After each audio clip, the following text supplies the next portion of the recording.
Hello student, কালকের সেই দুর্ধর্ষ ম্যাচ তোমরা নিশ্চয়ই দেখেছো, যেখানে ভারত ইংল্যান্ডকে 7 রানে পরাজিত করেছে এবং ফাইনালি ভারত কিন্তু পৌঁছে গেছে ফাইনাল ম্যাচে। সেমিফাইনাল ম্যাচ ছিল এবং সেই সেমিফাইনাল ম্যাচে ভারত ইংল্যান্ডকে হারিয়ে দেয়। এইবার ফাইনাল ম্যাচ, এই ফাইনাল ম্যাচ কবে হবে? এই ফাইনাল ম্যাচ হচ্ছে ঐতিহাসিক একটি ম্যাচ হতে চলেছে ভারত এবং নিউজিল্যান্ডের মধ্যে। কোথায়?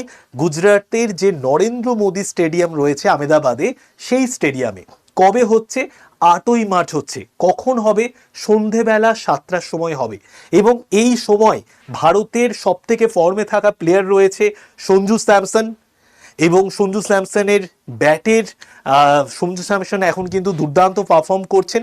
এবং অপর দিকে নিউজিল্যান্ডের সঙ্গে ম্যাচ রয়েছে। তো নিউজিল্যান্ডের মূল যে তারকা বলতে পারো, যিনি সব থেকে এখন ফর্মে রয়েছেন, ফিন অ্যালেন। ওকে, এবং এই ম্যাচে যারা জয়ী হবে তারা কত টাকা পাবে?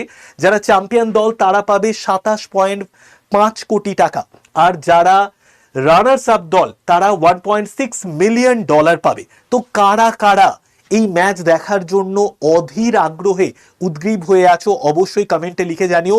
এবং ভারতের ক্যাপ্টেন কে রয়েছেন এখন টি-20 ওয়ার্ল্ড কাপে, এবং নিউজিল্যান্ডের ক্যাপ্টেন কে রয়েছেন টি-20 ওয়ার্ল্ড কাপে, তাদের নাম অবশ্যই কমেন্টে লিখে জানিও। দেখা হচ্ছে তোমাদের সঙ্গে প্রতিদিন সকাল 8টায় আড্ডা 24/7 বেঙ্গলি চ্যানেলে কারেন্ট অ্যাফেয়ার্সের ক্লাসে।